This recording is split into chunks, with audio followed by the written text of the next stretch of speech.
News 5, leading the way. Day 5 of the search for a man who police say opened fire on cars as they traveled on I-75 near London, Kentucky. Thanks for staying with us at 4:30.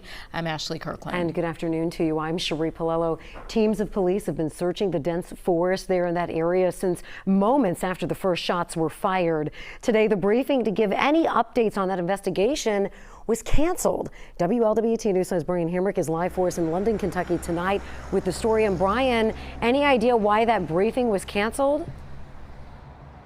Well, Cherie, at first, people were hoping that it might mean that there was some sort of breakthrough or some sort of development in this case. But as the day lingered on, it appears that is not the case. In fact, just the opposite. It looks like there is no major breakthrough in the case at this point, although we are learning more about what happened in the seconds after that shooting. The 911 tapes, at least some of them, were released today.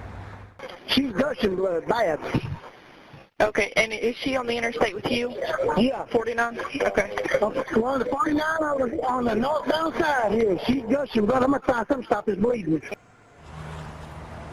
Yeah, meanwhile, the search continues for Joseph Couch. He's still on the loose. Investigators believe he's in the thick wooded area of the vast Daniel Boone Forest somewhere. We went to the last address that Joseph Couch listed. It's outside of Woodbine, about a half an hour south of London. Neighbors there tell us he had lived there recently, and investigators say they searched his home. They did not say what they found, and while Couch remains on the run, his neighbors remain on edge.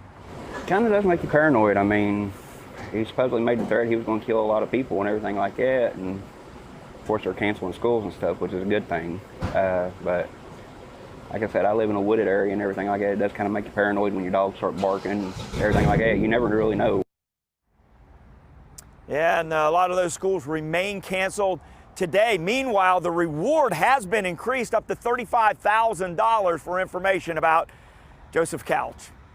Reporting live, Brian Hemrick, WLWT News 5. Brian, I know a lot of people wondering out there, how well known is Couch to those in the neighborhoods where he lived?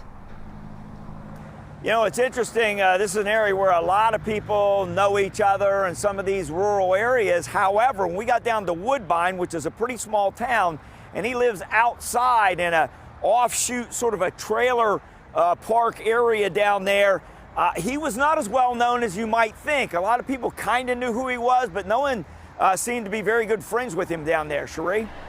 All right, Brian, hope that there's an end to this case very soon, especially for all of those neighbors and emergency workers out there. Brian Hemrick live tonight. Thanks so much.